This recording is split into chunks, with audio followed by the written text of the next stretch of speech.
Okay, so welcome back, everyone, to the podcast, Farmers and Friends of the Kickapoo.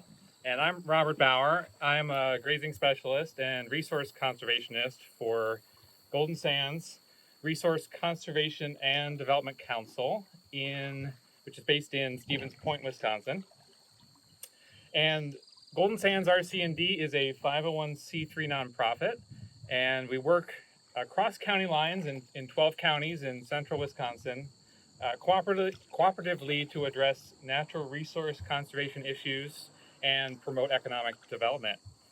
And today I am on the Grant River, which is in Grant County, Wisconsin, and I'm with Steve Kenyon, who is an internationally recognized expert and advocate for well-managed grazing. So I want to let Steve introduce himself a little bit more, and then I'll kind of talk about what we're looking at today on the podcast. Excellent, thank you.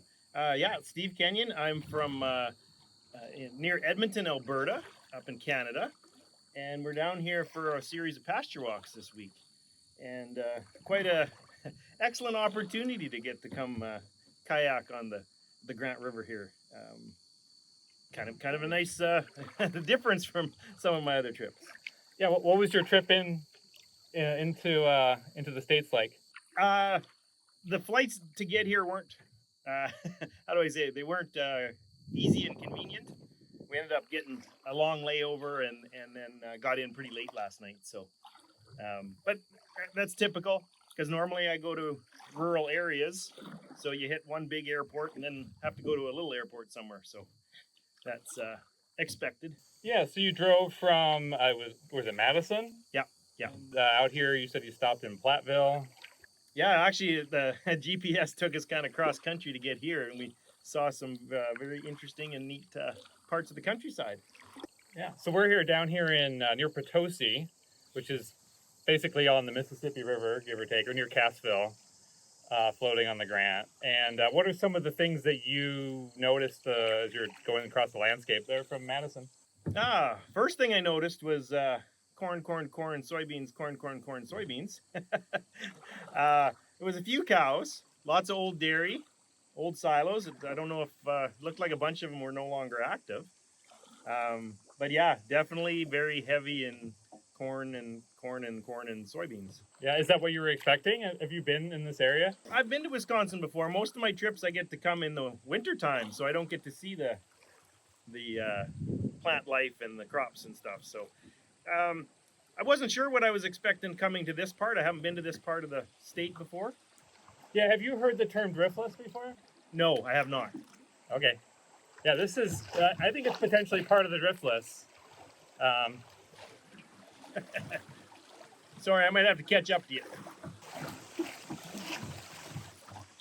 Podcast paused for rapids. That's all part of it. A very minor rapids, but... I see that heron? Is that blue heron? Yeah, I think it's a blue heron. Disturbing his meal? Yeah, we're right up here along a pasture, looks like.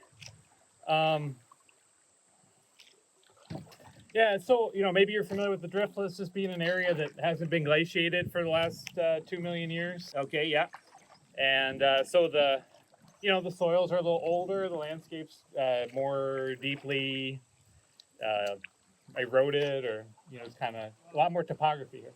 It looks like you're a lot closer to bedrock than we are where I'm from. Yeah, tell me more about what it's like where you're at.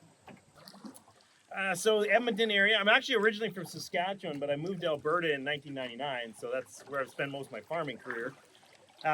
It's the Westlock area has a lot of black soil zone, so it's mostly grain as well, whereas we're always, pretty much always wheat and canola. Typical. We do some barley, oats. There's a fair bit of oats, actually, I guess. Some peas. But we're right on the edge of the black soil zone. So then we get into the gray wooded soil zone where most of my land is. And then it's mostly cattle country. Yeah, so what do you mean by black soil zone? Those are prairie soils? Or? Yeah, prairie soils grown under grasslands, 3,000 years ago. Whereas the gray wooded soil zone where I'm most of my land was grown under leaf litter, so it was a forest. Basically, black soil zone is the high quality land that all the grain farmers want, and the gray wooded they don't really want.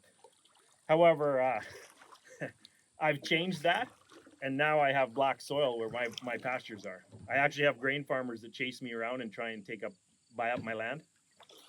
So, because I rent all my land, it's a little different scenario. We are 45 minutes outside of the 5th largest city in Canada. So agriculture can't really pay for the land. So I lease all my land that's there. I've been doing that since about 2001. I started leasing land. What got you started with that? One, I didn't have any land. Like, we only had one little piece of land up there, and if I wanted to expand, the only way I could, because to cash flow buying 17 quarters of land is not feasible. So we just started renting it, and the cash flow was way better. So then we just kept renting and renting more and more. So, what was your first property like? You said that you rented? The first property, well, I bought one, and then I rented one next to it, and then I ended up buying it through an investor. I technically bought it first, and then I turned it over to some investors right away, and I've had that land ever since. So that's kind of nice. It's still the cash flow of renting, but I still have control of the land. That's been 25 years, I think I've had that. What was that process like? Was it cropland then when you bought it, or pasture? Perennial. It could have been, right? Somebody had worked it up at one point, some of it. There was one part of it that was forested 2 years ago that they bulldozed and cleared, and you could still see the burn piles. And but when I took it over right away, it went back into perennial forage, and it's been pasture ever since. So, how did you set that system up? What was that process like for setting it up for grazing and perennial? Basically, it was a cultivated field, and I broadcast and trampled. So I'll broadcast seed. I still do it, on the fields I take over nowadays. I've heard you talk about that on your show. Yeah, just put the seed out there and let the cows harrow it in, basically. Turn them out there, and they go around and they eat all the volunteers and all the weeds that are coming up. If you get a little bit of rain, that definitely helps. I've had some amazing catches that way. What were the fences, waters? Like, what's the water source in that area? We don't have much water. There's the odd little creek, maybe a spring runoff creek. We rely a lot on snowmelt for water. Dugouts, which you guys would call ponds. Canadians call them dugouts. And then we pump from those to a water trough or something. Right? That's so interesting. So, like, snowmelt being like runoff from, what was the Rockies? No, just what was the snow from the winter. Oh, I got it. So, if we get a good winter, we got, a foot to 2-3 feet of snow that melts. It'll melt in the springtime, which would be, sometime late March, early April probably. That will flow because it melts so quick, and it'll fill up any little potholes or dugouts or ponds that we have. But if we have a winter without a lot of snow, we could be in trouble, because all of a sudden our dugouts are really low at this. Like, that's what happened this year. Some of my dugouts, I've never seen them lower than this spring. And normally in the fall is when they're low, after you've used them, and all summer there's been evaporation or whatever. But water is one of my biggest concerns, and being able to get water to the cattle, or cattle to the water, or water to the cattle. Yeah. So. Sure. Yeah, I want to ask you a lot more about that. I want to kind of bring back to the topic of what we're looking at today, though. I know you were coming in. You saw. We both looked at some things as we were launching the kayaks, and I showed you the river stage, right? So I said according to the rain gauge, it rained almost an inch last night, and then the river rose. Did you see that? It was like 15 feet. Yeah. It went from like 5 feet to, was it 20 plus feet? Yeah. Do you know what that tells me right there? There's a broken water cycle here somewhere. Well, yeah, I could see that. Like, how on earth does that raise a river that much? It's only an inch, right? I've seen 4 inches at home, and my pastures absorb it all. Yeah. Now, a few years back, we were really, really dry. I remember my dugouts were empty, right? I was starting to get worried about having to ship cattle home early. we had 4 inches in 36 hours, right? It just dumped. And everybody was cheering. I mean, the ditches along the highways were running like rivers, right? The water was just gushing down them. There was people kayaking, speaking of kayaking, and canoeing in the parking lots of the grocery store in town, right? There was videos online about it. And so everybody's all excited that, yeah, the drought's over, yay. I went out to some of my dugouts. They'd only raised up a foot. Yeah, your land soaked it up. The land soaked it up. 2 weeks later, my dugouts were overflowing. I want to look at, I mean, just here, like along these banks, you know, when we were trying to actually get in, there was all that mud at the landing, right? It was like, and we can see some of that here, just like all the sediment that's trapped by the vegetation. Well, they might not. I'm trying to go sideways here a little bit for them to see, maybe. Yeah, and you can, I mean, it's like you can see the line. The water, last night, the water was what, 6 feet higher? Yeah, probably at least. Like where it was washing on the banks here. So yeah, it went up pretty high here. And yeah, that's just too much water running off the land and not enough being held by the land. Yes, I'm just really fascinated with that. And yeah, you know, I wanted to kind of mention something. You know, we're calling this podcast "Farmers and Friends of the Kickapoo," but you know, I think we're kind of having an identity crisis here with this episode. You know, because we're on the Grant River, but you know, this is part of an area for the project that I'm working on. You know, where I'm working with people on the land to write grazing plans, and we got funding from the National Fish and Wildlife Foundation to do outreach and connect with people, and that's how we ended up working with you. And I just wanted to touch on that real quick before I forget. Yeah. You know, which is that you know, in partnership with several other groups in Wisconsin, like you said, Sauk County Land and Environment Department kind of started that conversation with you, and then we pulled in Vernon County and Valley Stewardship Network.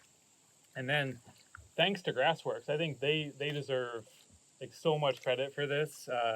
Just, you know, with their support, being able to bring you, you know, for these 5 days down here, and you know, Grassworks.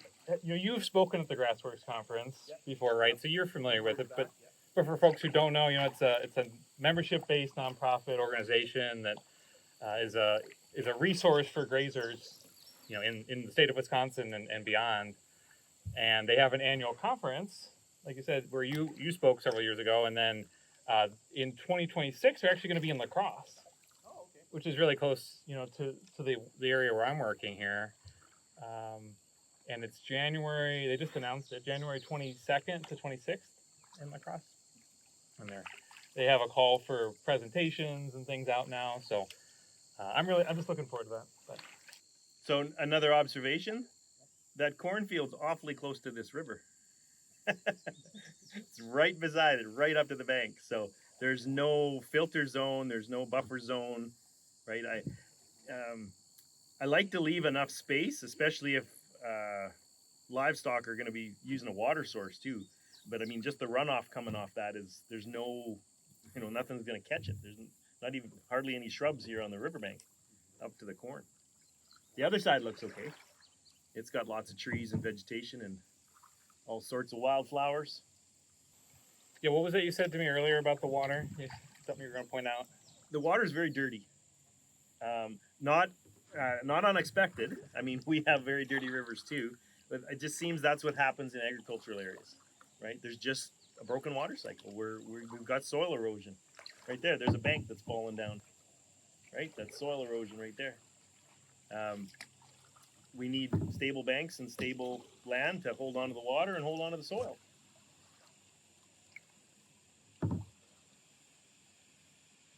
Yeah, we've got rivers. We've got some land up by just family land. It's up by a lake in north central Saskatchewan, and the rivers are crystal clear.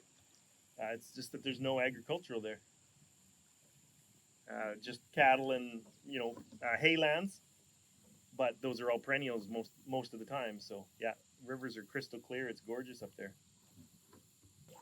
Yeah, in the areas near you where there are water quality problems, what are people doing to work on that?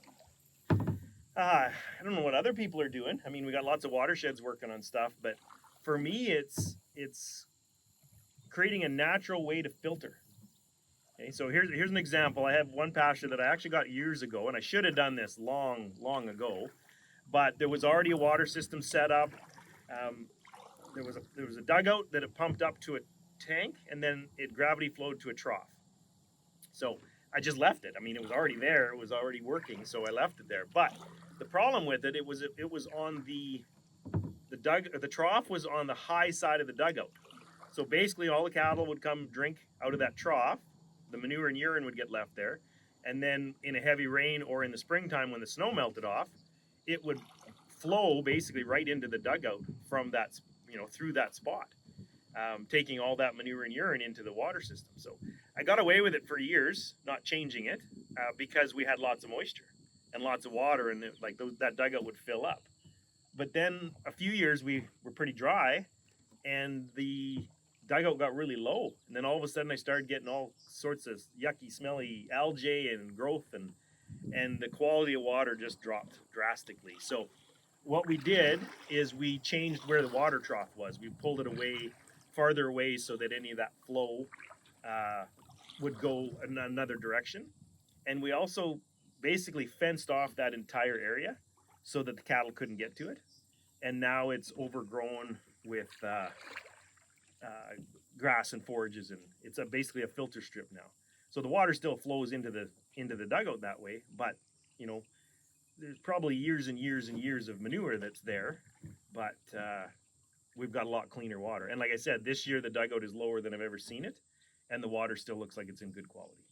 So protecting those water sources, fencing them off, not letting animals into it. Now, not ever, because once in a while, end of a season to clean it up or something, I might take my donkeys down there, or a few years I've had bulls that we needed to pull and just need them for a quick spot to keep them. I could kick them in there just as a place to store them for a little while, and it knocks down the vegetation. Once every few years, that's not a bad thing. Knock down that vegetation. But all that manure and urine getting washed into that water source was definitely causing some water health issues. You were commenting on the stream banks here with the corn, so I'm seeing that again on this stretch. This is real straight stretch, not even a corner, and the crops right up to the river. Yeah, like they need a buffer zone here. You could, I would imagine maybe it's actually moved, even during the time the crop has been here. Yeah, it's been washed away. Well, we need more stable root systems to hold that bank because it's just fallen away. Some trees, shrubs, get something in there that's going to hold that bank solid. Mm-hmm. A little farther back, there was some pasture. I think we're going to come up on some more pasture here along the river. Do you have some streamside pastures? Yes, but we fence them off. Okay, you'll completely just keep them out, or how does that work? Same thing, not completely. In a drought, we might graze them, right? That's an extra paddock. This is what we were just talking about. That's actually not bad. The water, well, yeah. Here, I don't know if I can get that. It's like we can see the water just coming off the field, though. But yeah, it's like not soaking in. It's not as dirty as I thought it would be, considering what the river looks like. Yeah. Coming right out of the cornfield. So, but we're kind of on the edge here. Maybe that's not going through very much of the cornfield because the highway's right here. Sure, yeah, that makes sense. It might be just catching the very corner of that. Maybe it's coming from up the hill here and across under the highway. I bet you're right. Yeah, and then here, where there's, more vegetation, but the water's coming in. It seems like it's doing okay, but maybe it's hard to tell. I mean, it's slumped in. Anyway, so you create some access points. Is that what you were saying? No, we pump from the water. Yeah, we always pump from the water. Very few of my locations that animals have access to it. I mean, if it's a creek, we'll fence it off, but we might still graze it. But we'll still give them a trough that we pump to. Like a nose pump then? Or you said you use a diesel, or how do you? A lot of solar. We use a few gas-powered pumps, maybe a generator and a pump. Just depends on the situation, what's easier. If possible, gravity flow. I love gravity flow, but you got to have water up on a hill for that, or part way up a hill anyway. Yeah, I heard you talking to Troy Bishop about this. Yeah. And I guess it was a year or more ago. But you were talking about how you liked, was it a certain kind of diesel generator because you could use it for other things? Oh, just a generator. It doesn't really matter what type. If you buy a gas-powered water pump, it's really an engine with a water pump mounted to it. If one of them breaks, well, the other one's probably still good, but the whole thing is useless to you. But if I buy a generator and then buy a separate pump, right? Well, if one of them breaks, I just replace it, and I still got the other one working. And then the generator's handy too, because then if I say I gotta do some construction or something, or build a fence or whatever, I've got power out there to run power tools or something if I need. So, or in the wintertime, a heat tape or a battery charger or something for my solar. What kind of size solar panels do you need for this kind of system? Depends on the herd, depends on the lift, right? It's all basically a math equation. Depends on your system. What kind of herds are you watering? Like what size of herds or number of animals? Largest herd I've ever had is 900 head of steers. They were probably 700 to 800 pounds. Right now, my biggest herd is 300 bred heifers. We run about 1,000 head total, but we got multiple locations. So you would water the whole group potentially with tanks out of a river? I'm sure it's different things, different places. Yeah, with one system. So if it was a solar system, let's say I had this land here beside the river, I'd have a fence running along, giving me the buffer zone, or create this whole paddock that could be grazed on this side. But then I would pump past that buffer zone and put a trough. And that way, you're really limited. Remember I described that dugout where, the cow manure gets washed into it, right? That it's really hard to avoid that on a river because everything flows down to the river. You don't really have a choice. So you create that buffer zone to get farther away from the river where the manure is. And then, any of that runoff, you've got plants and root systems to kind of clean that water before it gets to the river. Yeah, do you have a rule of thumb, so to speak, about how far to keep the animals from the water? Depends on the size of the pasture and the size of the herd. The bigger it is, the farther away you want it. And every piece of land's different, right? You got to kind of put it in a useful spot, too, for the cell design. So kind of hard to say. I would just look at it and make a decision, I guess. Yeah, and you're talking about cell designs, which maybe that's a kind of a different terminology than we use, but tell me more about that, what that means. So cell design would be how you lay out your paddocks or your fencing to create a rotational grazing system of some kind. So that's going to depend on where your water goes too, because how does that work to make it useful? So in a setting like this, what might you do? Yeah, I might pump farther to a, depending on the pasture. I mean, every piece is different, but I might pump farther up to a storage tank or something, and then it could gravity flow in multiple directions to multiple troughs. If you can get water to the hill somehow, then you've got more options for water. Yeah, what kind of size of pumps are you working with then to do something like that? 2-inch gas water pump, I guess. Not that bad. We don't have that much elevation. We're not in the mountains or anything, so it doesn't take too much in our environment. I can easily pump up 50 feet with those, and that's elevation, not distance, right? It's the height that is more the issue with pumping water than the distance. Yeah, and you pump it into what, like a polyethylene storage tank? Yeah, whatever I can find cheap. Lots of times I just look on the local buy and sell and find stuff that's cheap. I've got some steel tanks. I've got some plastic tanks. Yeah, and then you gravity flow it from that? Yeah. Now the distance for the water lines, you need the diameter of pipe for that. The smaller the pipe, the more restriction you have. Resistance, I guess you'd call it. And so you need a large diameter pipe. So most of mine is at least 1.5 inches when I'm trying to do a bit of a pipeline.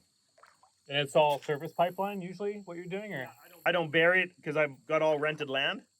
So if I ever lose a piece of land, I can take my pipeline with me. Very nice. So what do you do in the winter to graze? Like I know part of your talks, your resume is about winter grazing. So how does that work? Similar. We've got some solar systems that we can do out of what we call them as a wet well. So there'll be a culvert dug in that's vertical beside a water source. And there's a pipe that connects the water source and the culvert together. So basically underground, the water can move into this vertical culvert. And then the top of the vertical culvert, we've got a kind of a water bowl. Picture your bathroom sink with the little holes around it. And there's a hole in the middle that we can pump up. We put a motion sensor on it or a timer, depending on the situation. And then the cattle can just drink out of there. And when they're done drinking, it just goes right back down underground, so it doesn't freeze up. So it kind of keeps the water moving. Is that right? That's part of it? Or just when the cattle are there, like if it's a motion sensor, it'll just turn on when they show up. What do we got beside us here? On the left or right? I think that's a pasture, but I think it's like giant ragweed, maybe. Okay, I was gonna say, is it almost looked like a hemp product of some kind, or I don't know if it's a crop or it's just something native here. I guess it's on that hill too, so. Do we have to get over that way? Yeah, I was gonna try to look at this crop, but I probably shouldn't run into the snag here, should I?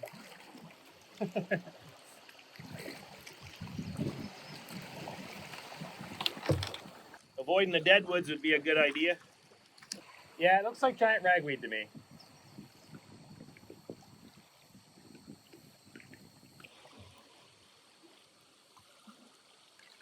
Probably not advisable to drown your guest in the river before the event, eh?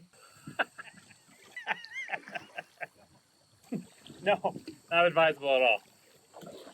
Might develop a bad reputation. After would be okay. After.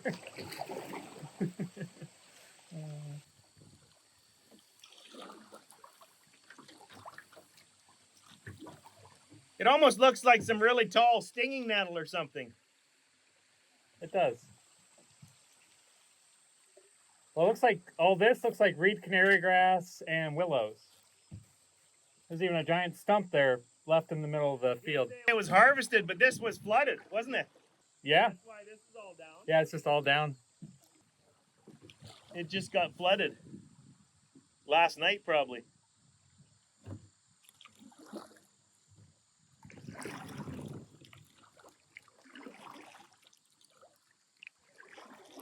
So you only had an inch of rain.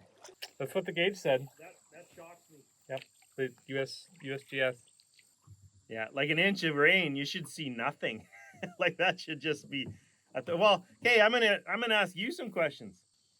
Go ahead. What's your average rainfall in this environment? Like annual? Yeah, growing season. I'm not well researched, but I think it's like 42 to 46 inches. I'll have to eat my words if I'm wrong. Yeah, that's quite a difference. So you're in quite a wet environment compared to me. Our average rainfall for our growing season, so we don't include snowfall, because that varies quite a bit. And then it just runs off in the springtime. Usually the ground is frozen, so you don't actually get that moisture. Our average growing season moisture is about 15 inches. Right, that's like arid. Well, this year I've got one pasture that up until last week it had only had 2 inches. So we're quite dry compared to you. Now there's drier areas than we are, that's for sure. But on average, I would say across North America, we're definitely on the drier side. So what do you do to manage in that environment? Are you giving it longer rest periods or? Building the soil armor. One of the biggest priorities, like the most important nutrient I have is definitely water. So every year I plan for a drought. Every year I'm leaving residue. Every year I'm, trying to improve the water holding capacity of my soil. Yeah, this is definitely something we're noticing. Like on the last episode, we were talking about, kind of the extremes, of drought and flood. and that seems to be more common. Either really heavy rainfall events or some drought events in this area, for sure. Even though in the driftless region, the actual, I think over the last 20 years, the rainfall has increased quite a bit, like 30% or so. I'll catch up to you. We're in a narrow part again here. It's getting faster.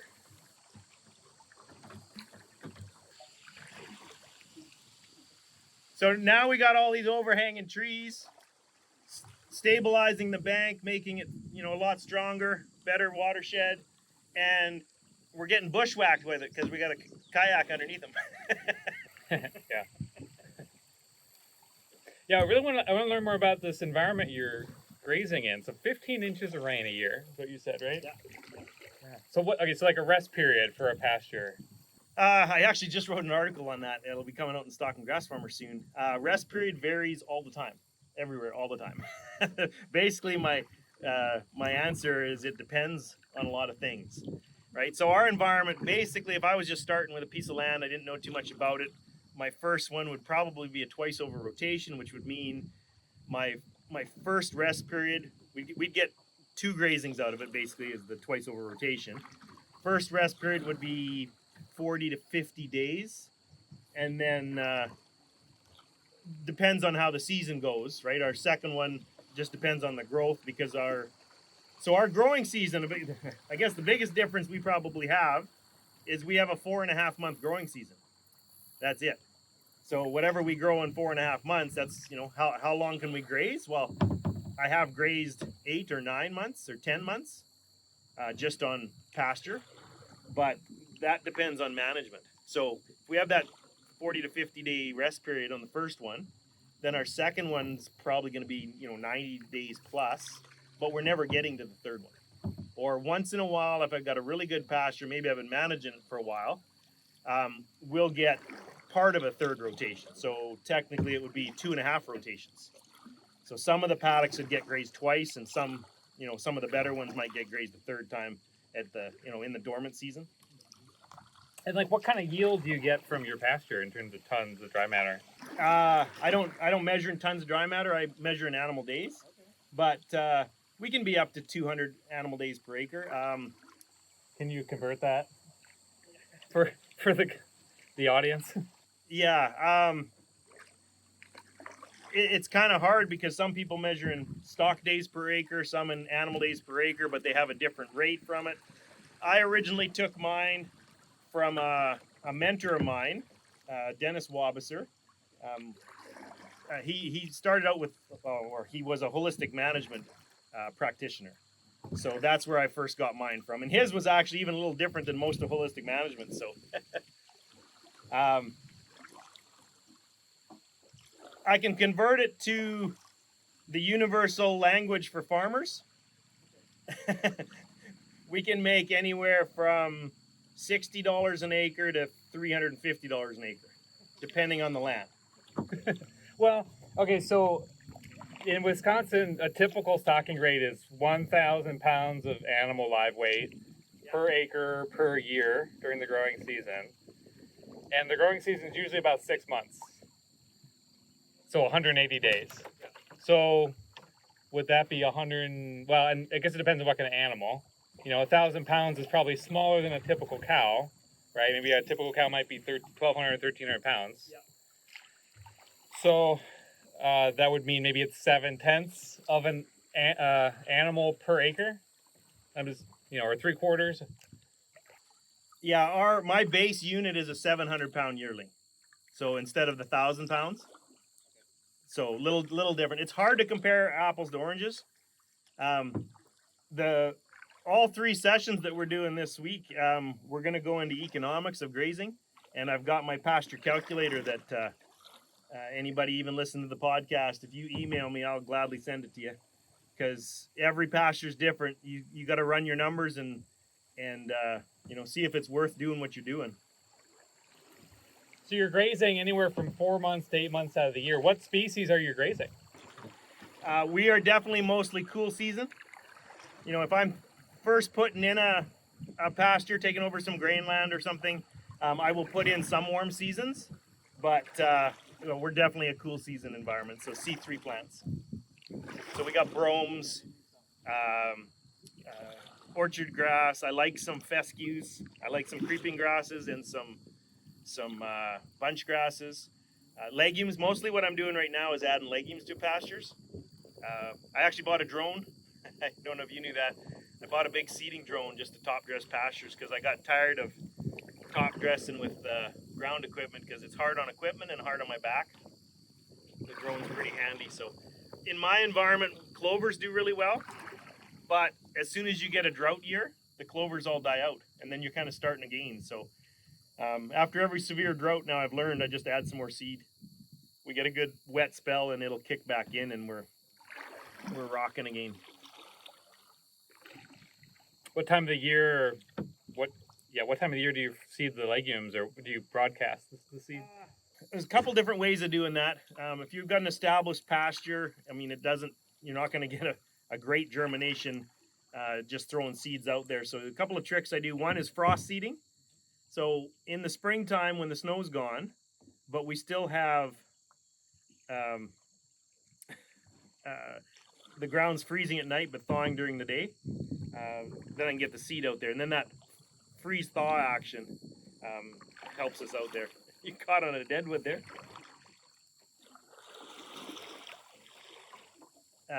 That really have some really good results sometimes.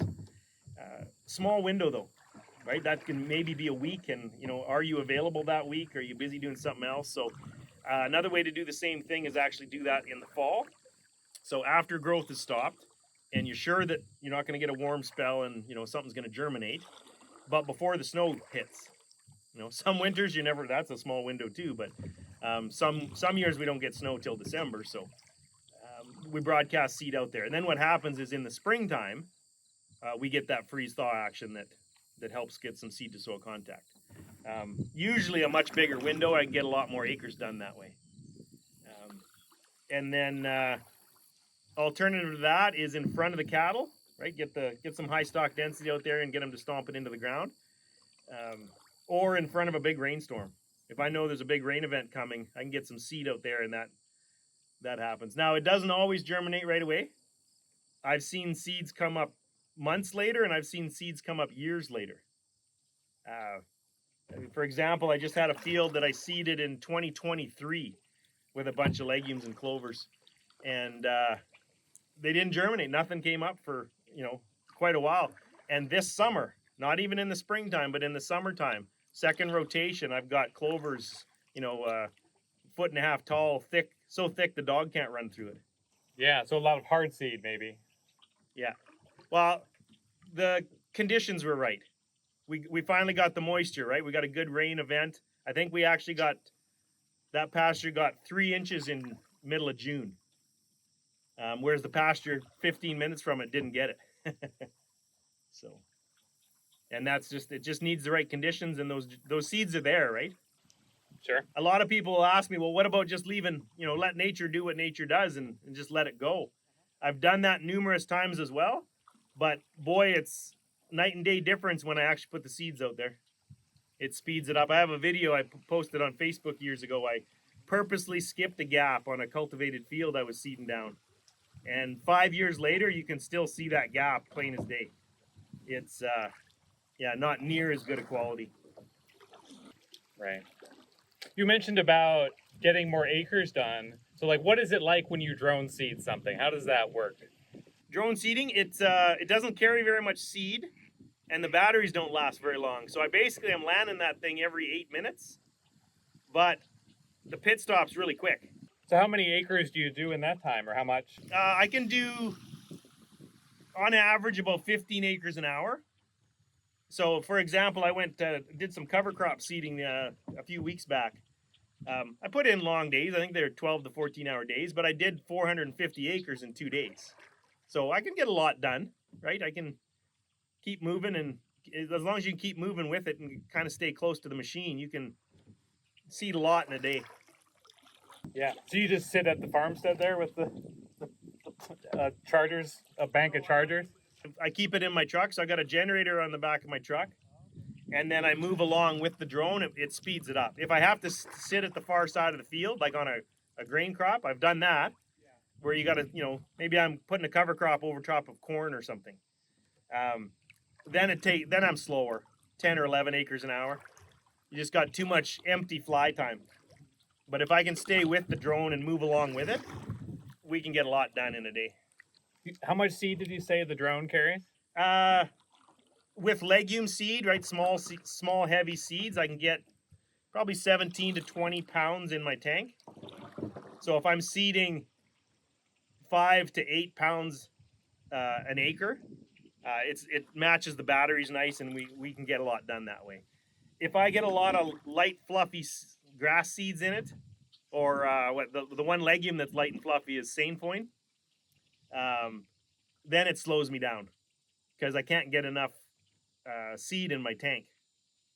Right? If they want 14 pounds an acre and it's fluffy grass seed, my seed tank runs out before my battery does. I'm landing the thing every 2 to 3 minutes, so it slows me down, but still possible. So how long have you been seeding with a drone, you said? 2 years now, 2.5 years. Okay. So what kind of got you started with it? Oh, I had a little drone, and there was a funding program that came out in Canada that was promoting seeding legumes, and I thought, well, if everybody's going to be seeding legumes, maybe that'll help pay for this thing. So I'm definitely a believer that if you own a piece of equipment, it's got to make some money. So I'm the rancher that's been ranching for 25 years. I've never even owned a tractor, so it's unique for me to buy a piece of equipment, but it sure saved me a lot of my land already, and I've got everything seeded, and I will need it again someday, I'm sure. But now I've done some custom work with it too, and yeah, it's pretty handy. Neat. Yeah, you like trying new things, it sounds like. That's kind of... I like that about you. I had a little drone for videoing, and I really liked it, so then this opportunity came up, and it's a little bit monotonous, but yeah, it's still fun.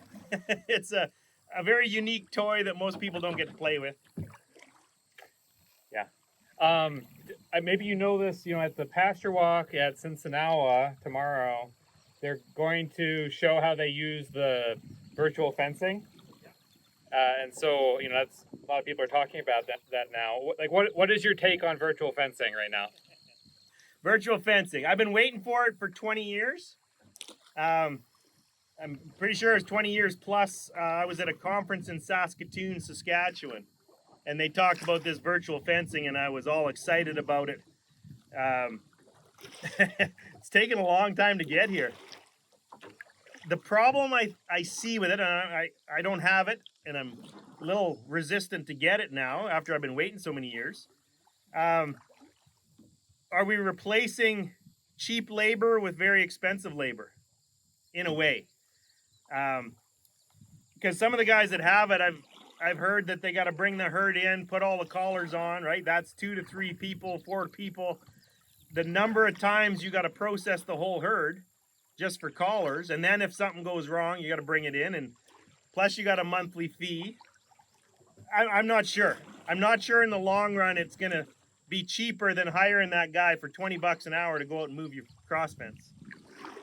Sure. Yeah, and I've been learning about it as I work on grazing plans, and I've just been asking a lot of questions, trying to understand. Like how do you know how much grass is out there? Yeah. And if you don't go and look at it, so. But there is potentially some cost sharing available now for people to use it. Yeah, I guess my ultimate question is it worth it without a funding program? Right? I mean, a lot of people are buying them right now because of funding programs, but I was at a tour out in British Columbia a year or two ago, and we were looking at a dairy farm. And you guys out here in Wisconsin probably know way more about this than me, but just the comment from one of the other participants, looking at a dairy farm that went to computerized milking and how wonderful it is, and the robot milking, whatever they called it. And one of the other guys in the tour kind of talked to me on the side, and he said, yeah, we did that 10, 15 years ago, and we went away from it. He said, what we found is we're saving on the $15 an hour work, but then we get way more $300 an hour work. When that computer goes down, now you've got a really expensive technician to come in and fix it. And one breakdown or one malfunction, and you just paid for 2 weeks worth of your hired hand to go milk cows. So that's where I get that. Well, are we saving the $15 an hour work to pay somebody $300 an hour to go out and check your fence because your collars aren't working? I don't know. It'd be really handy. Boy, I wish I could, strip graze like that, but it's got to be economical too. So. Mm-hmm. So yeah, when you adopt a new technology, how does that usually work for you? Like, what's the process? Yeah, we got to run the numbers. Got to run the numbers, see what your total costs are, and again, without subsidy, is it worthwhile? I've got a gross margin analysis that we run, and kind of break it down on a per profit center basis. Which in your case, the profit center is what? For custom grazing is my main profit center. What is? Custom grazing, right? We also have, we do have a small flock of sheep that we're building. We just kind of bought some sheep here. I was waiting to get a good perimeter fence, and all of a sudden we got a big perimeter fence. So I had no more excuses not to get sheep. So my wife talked me into it pretty easy. So we got sheep. We've got the one profit center is the drone seeding, right? Which really, I don't really have to do that because I've already seeded all my land. It's already paid for itself on my own land. But a lot of people love seeing the drone too, so it's fun just to go out and show people too. Sure. Well, okay, so you and I probably know what custom grazing, how that business model works, but maybe could you break it down for anybody listening? Sure. Like I said before, we live close to one of the really big cities in Canada, and the land is very expensive. So I lease land from private owners. So I don't know if do you guys have community pastures here? No, we don't. We have public land that sometimes is grazed. Okay, so we have community pastures, which is public lands, and then they set them up as it's called a community pasture. So multiple people can apply to put their cattle there. It's usually a little bit cheaper to go there. You might not, you don't get your choice of bulls necessarily. I think there's some that supply bulls, some that, if you bring animals, you got to bring a certain percentage of bulls with them, but you're not necessarily going to have your bulls breeding your cows, right? So it's a community pasture, but it's usually cheaper. So basically, I lease land from private landowners, try and get land together to make it bigger, and then I custom graze other people's cattle. So a little unique model. I don't own the land and I don't own the cattle, but I do all the management. So we've been doing this since, I think 2001 is when I started the custom grazing. And it made a lot of sense to me because I didn't have the market risk. I didn't have the death loss risk. I didn't have, all of a sudden the price of hay goes through the roof. It's very low risk. I get paid monthly. It's been really good to me. So it's, I'm imagining you get paid, is it per day or is there some other? Yeah, we charge out per head per day, depending on the class of livestock. So cows versus yearlings, pairs versus opens, right? The price varies, but. Yeah, and I know there's some other ways of charging, like, per or based on weight of gain. Per pound of gain, yeah. Per pound of gain. Have you looked at those or done those things? No, I stay away from that because there's something else we have in Canada. You guys don't have it, so it's, probably not going to help you much to tell you about it, but I will anyway. Tell me. I think people want to know, it's about different things. We have a legislative act in Canada. It actually, originally, it was from the 1800s. It was to protect the animal keeper. So, the stable keeper, it actually, up until about 10, 15 years ago, it was still called the Livery and Stable Keepers Act. So they finally updated it about 10 years ago. Now it's called the Animal Keepers Act. Yeah, what is a livery anyway? Where the horses stayed, I think. Yeah. Okay, yeah. But you have some horses, right? We got a donkey and a pony. That's about it. I'm not the true cowboy. I get way more done on a day with a quad or my sidekick. You know, I have to say, I was disappointed you didn't show up for this paddle in a cowboy hat. It was not as advertised. Yeah, I don't want my good Stetson out here in case you dump me over.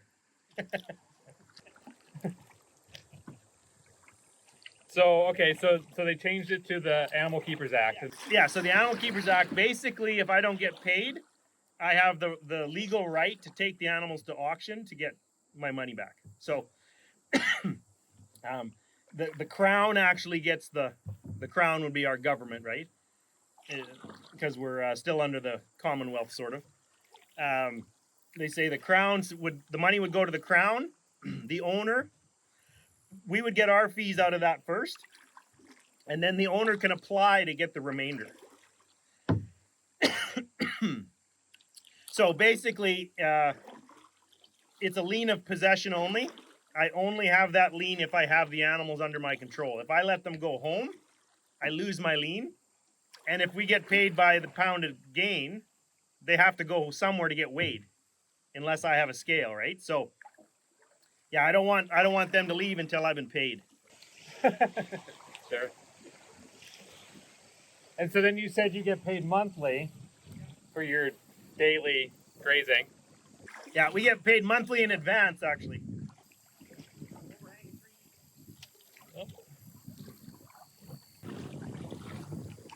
I think I slow down on the corners because I watch you go through the fast stuff and then I avoid them.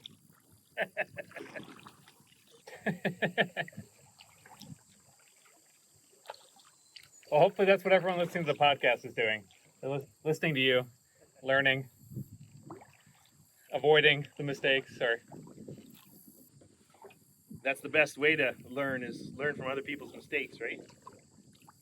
well, I thought it was to make your own, but I would rather learn from someone else's, but yeah, I've made a lot of my own too. yeah, is there any mistakes that you want to talk about? Oh, mistakes I've made. Let me count them. Probably the biggest mistake is in human resources. Not getting out of a deal when I knew I should have. Was a landowner issue. Caused a lot of issues, and I ended up lost revenue because of it. So, yeah, human resources is the biggest, most important part of my business. Well, okay, so then, like, how do you vet a landowner or a deal that you're getting into? How do I vet it? Yeah. The first thing is I listen. Go in and talk to them, and you got to find out what kind of personality they are. One of the biggest tools I ever, learned how to use, the best advantage I used because of it, is learning about personality styles, and how to communicate with people if they're in a different personality style than you. The way I look at it, there's 4 different personality styles. I use the DISC test, is the one I learned with, DISC, and basically there's 4 different languages. We just speak them all in English.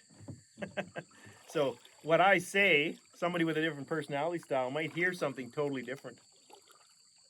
So I gotta first listen and figure out what personality style they are and what they want and what their goals are, and then try and adapt and communicate in a way that they will respond to me, right? Can you give me just like a brief example?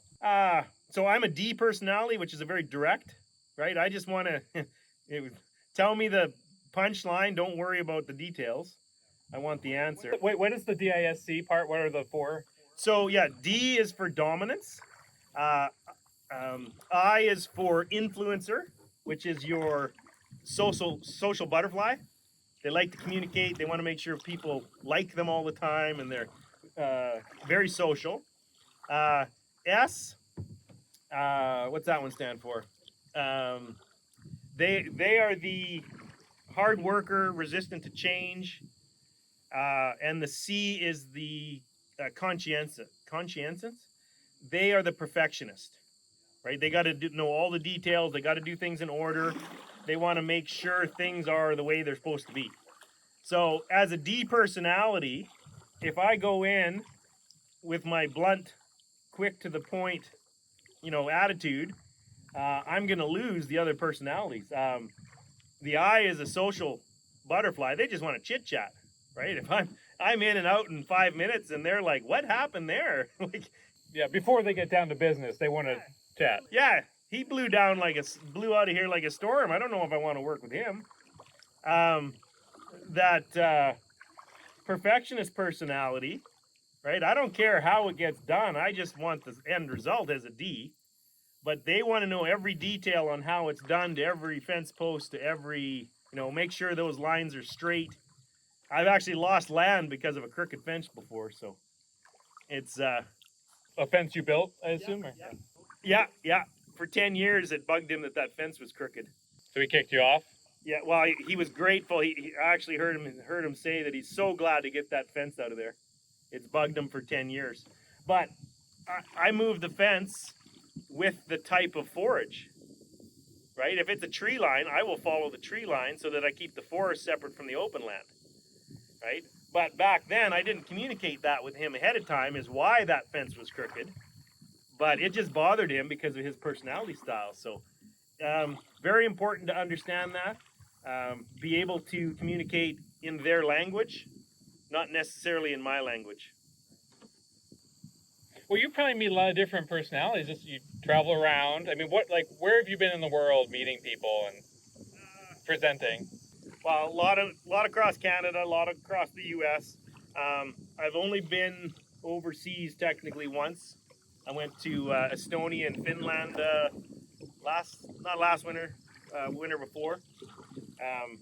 But yeah, quite a few of the states I've been to. Did you give a talk over there, or you just visited?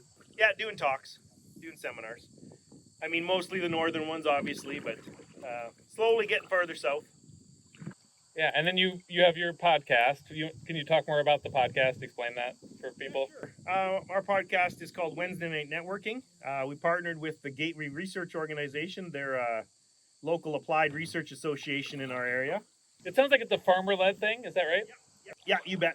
It's a board of farmers that kind of direct it, and then they've got a manager hired to run the show. And I think there's 6 or 7 employees right now. But they partnered with me. It actually happened because of COVID. When COVID hit, everything shut down, and all of a sudden, everybody had to do seminars and conferences virtually. So I got hired to do a couple. And here I am on my computer, do my little conference, tell my jokes. No, I don't know if anybody's laughing, right? Like, there's nobody on the screen, right? Maybe the host, and a couple of questions through the host, and then all of a sudden the screen goes blank. And I was like, where's the networking? Where's the sitting down at coffee or around, at break or after in the evening, going out to the lounge and having a couple drinks? Where's the networking? Because I would say 80 to 90% of my education over the last 25 years comes from the networking, right? Talking to that farmer, talking to that presenter after, and asking those questions. And all of a sudden it was gone. So, I thought about it a little bit, and a lot of people were doing webinars and online conferences, and I'm like, the networking's still not there. So I decided to talk to Gateway, and they were eager to jump on board. And we did just networking. So I stay away from presentations. It's not really a webinar. We bring on a guest every 2 weeks. Every week, we did it every week to begin with, but it was busy. Oh my gosh, that's a lot of work. I got enough going on already. So we do it every 2 weeks now in the wintertime, in the off season. And we bring on a guest. We pick a topic, whatever the guest feels like. I always ask them, what are you most passionate about right now? Because that usually comes into the best conversations. And then we just, him and I, or her and I, usually have a conversation for 10 minutes about what we're doing, what's going on, and introductions. And then we open it up to questions. And it's an hour and a half long. And we basically usually have about an hour of Q&A. And people just get to ask the guests questions. And we've had, Joel Salton, Gabe Brown, Alan Savory, Greg Judy, right? We've had some pretty big names on there. And people like get to ask them questions, right? So it's kind of cool. And then after the hour and a half, we shut off the recording and we open up the after networking. And then we just leave it on because it just bugs me that, you know, on those webinars before and during COVID, that they would just turn it off and the screen went blank. So I don't turn it off. I just let people chit chat. So the guests usually stay a little bit longer and answer any remaining questions, but we definitely tell them they can go whenever they want. But sometimes we've had people on at like 11 o'clock at night still, just visiting and chit-chatting, and, you know, that networking is so important. So Yeah. Do your guests come in person, or do they come virtually? they're virtual. Yeah, that's what I thought. One time I was in South Dakota, and I don't think he was my guest at the time, but I think Clay Connery and I did one together. We were both in the same room, but he helped me kind of host it. But I think we had a guest. Can't remember. But yeah, one time if I was somewhere else, I get to team up with somebody maybe. Any notable moments from that podcast you kind of think about a lot? So many. We've had some fantastic guests and some amazing information. Probably the first one that pops into my head is actually Brendan Rocky. Have you ever heard of him? No, actually I haven't. He's a potato farmer out of Colorado. And one of his comments he did, because he does a bunch of cover crops mixed in with his potatoes, like he's a regenerative farmer. And I thought, when I first heard him talk the first time, or I heard that I was going there, I was like, well, how is this guy going to be regenerative? He's a potato farmer, right? Chemicals and tillage. And You know Wisconsin's a big potato state, right? yeah, this would be great. You guys should get Brendan Rocky out here then, because probably one of the most regenerative farmers I know.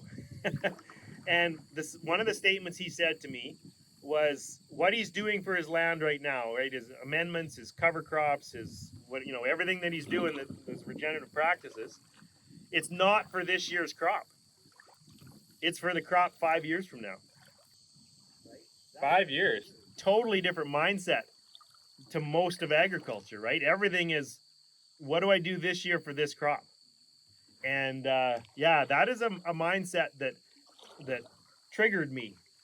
How do you get that mindset into traditional agriculture?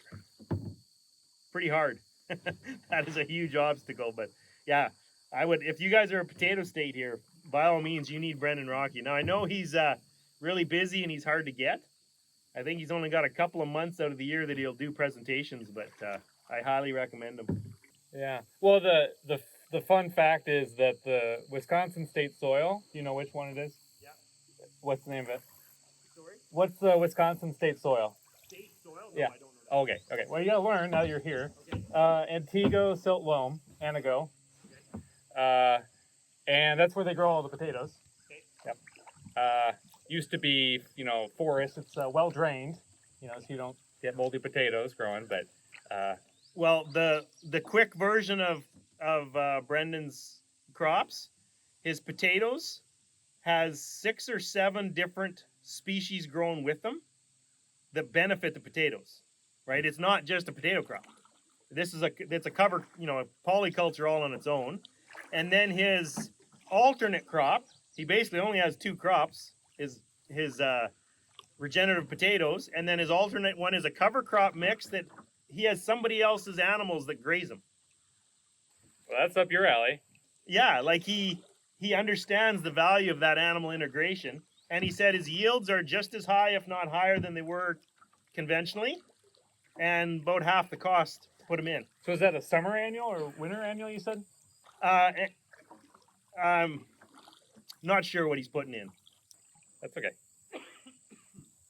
Well, it's on your podcast, right? So we could look it up. Yeah, there's 2. I think we actually had him on 2 episodes. One early on, and then because he was so good, I brought him back a second time. I think the second time we talked more about carbon and carbon sequestration. Yeah, where do you learn all these things about, like, soil carbon and...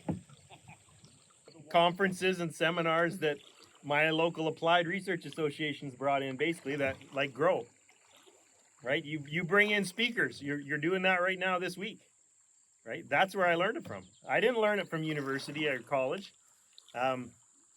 They were teaching what is being done and what has been done, not necessarily what should be done or needs to be done. Well, and there's the whole soil health movement, that's really kind of come in, especially sounds like in the time that you've been, grazing. Yeah. 15 years ago, this was banging your head against the wall, getting people to talk about soil. And now it's a lot easier. I've actually got some really cool results from the University of Alberta study that they did on my land. I have I've had a couple of grain farmers flat out say they don't believe me, but I have the research data. How do you not believe that? We basically, the study was between two pieces of land, mine and my neighbor's. So similar soil type. Yeah, right side by side. History was the same. Topography, rain, like the university picked these lands because of all the similarities. The only major difference on them was 15 years before the end of the study, I took over managing one of them.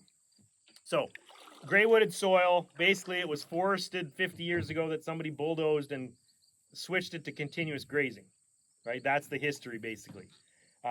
So, very rough, lots of rocks, clay soil, virtually no topsoil. If you take a soil probe and jam down into the neighbor's field, you can't tell that there's an AH layer. It's just all the same color. So no topsoil. At the end of the 15 years, after the study compared the two of them, my land, we basically raised the soil organic matter from 5.2% to 11%. In the same time, that AH layer that we're talking about, so that's your topsoil layer, your A horizon. On average, in all the soil probes, they took meter deep soil probes. On average, we were 10.8 inches of black topsoil. Right? So in 15 years, I basically grew 11 inches of topsoil and more than doubled the percentage of soil organic matter. I just don't believe you, I have to say. I'm gonna have to take a trip. Yeah. I have a video. Actually, you don't even have to take the trip. If you go to the Gateway Research Organization, we have a little video on there made. Dr. Derek McKenzie. He's a completely different soil scientist out of the U of A. Came out as a guest at one of my pasture walk a couple of years later, and I dug a few holes for him in the ground. So he's a soils expert, mostly on forestry soils. But he came out and he knew. He wasn't sure too much about agriculture because he's a forestry guy. So he wanted to make sure he had his homework done. He had every map the government has ever made on that area, on soil types and soil history. And he had these 5 or 6 different old maps out there. He knew exactly what type of soil that quarter was going to be. Like he wanted to know exactly where we're going and what, class 4 and 5, poor soil. Put him in the first soil hole. It was in the forest where the pigs were grazing. And he was in hog heaven there. He knew all the layers and was talking about it. Everything was just the way he thought about it because the pigs had only been in there for 2 years in this forested area. And then I put him in a hole out on one of my pastures, and he's like, "Wait a minute, something is wrong. There's something wrong. We are not supposed to have 6 to 8 inches of black topsoil here. This is gray wooded soil. Something's wrong, or something's really right." So we did an interview of him after, and he talked about how this regenerative grazing might be the answer to our carbon sequestration here, and this is incredible what he saw out there. So there's a video on there, you can look it up. That's really cool. Are there any other resources you want to share with folks who are listening right now before we wrap up? Yeah, my main social media is Facebook. I know it's kind of old school, but I was told years ago if you're going to do something, do one of them good. So I just stuck to one. I think it copies to Instagram now, but I don't really pay attention to that very much. I mostly just post on Facebook. We do there's some YouTube videos, but not as many as I'd like, but we're kind of busy. It's kind of hard to get videos done all the time. But there are some videos that we do. and the Wednesday Night Networking, it's actually on the Gateway Research Organization's podcast. I think it's under Podbean, but if you look up podcast Wednesday Night Networking, you should be able to find it. So, and yeah, Facebook and YouTube is under Greener Pastures Ranching. Very cool. Well, thank you so much for coming on the podcast. Yeah, you bet. Farmers and friends of the Kickapoo. And it's just another resource for folks is the Golden Sands Resource Conservation and Development website. It's at goldensandsrcd.org.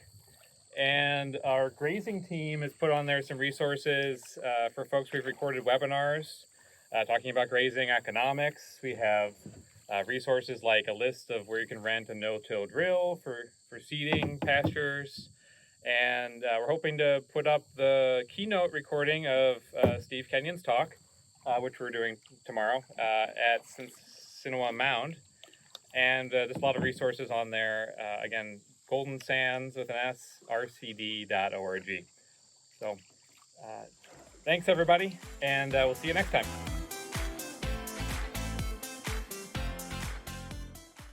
Thank you to the following individuals and organizations for their contributions to this episode of the Farmers and Friends of the Kickapoo podcast.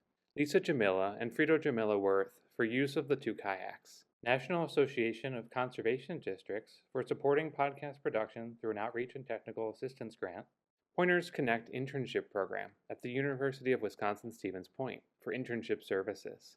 This podcast episode was edited and captioned by Angel Rakow, Golden Sands RC&D media production intern. Thanks to our sponsors and partners for the Wisconsin workshops with Steve Kenyon. Greener Pastures Ranching Limited, Grassworks Inc., United States Department of Agriculture, Natural Resources Conservation Service, Fields of Sinsinawa, Gallagher Next Fencing, Byron Seeds LLC, Sand County Foundation, Wisconsin Farmers Union, University of Wisconsin-Platteville, Wisconsin Department of Agriculture, Trade, and Consumer Protection, and the National Fish and Wildlife Foundation. Additional support was provided by Sauk County Land, Resources, and Environment Department, Sauk Soil and Water Improvement Group, Valley Stewardship Network, Vernon County Land and Water Conservation Department, Compeer Financial, and Narrows Valley Supply. This document was made possible through a grant from the National Fish and Wildlife Foundation. This material is based upon work supported by the U.S. Department of Agriculture under Agreement 2004.25.085349. The views and conclusions contained in this document are those of the authors and should not be interpreted as representing the opinions or policies of the U.S. government or the National Fish and Wildlife Foundation and its funding sources. Mention of trade names or commercial products does not constitute their endorsement by the U.S. government or the National Fish and Wildlife Foundation or its funding sources. Prepared with assistance from USDA Natural Resources Conservation Service. USDA is an equal opportunity provider and employer. This podcast was brought to you by Golden Sands RC&D, copyright 2025, all rights reserved.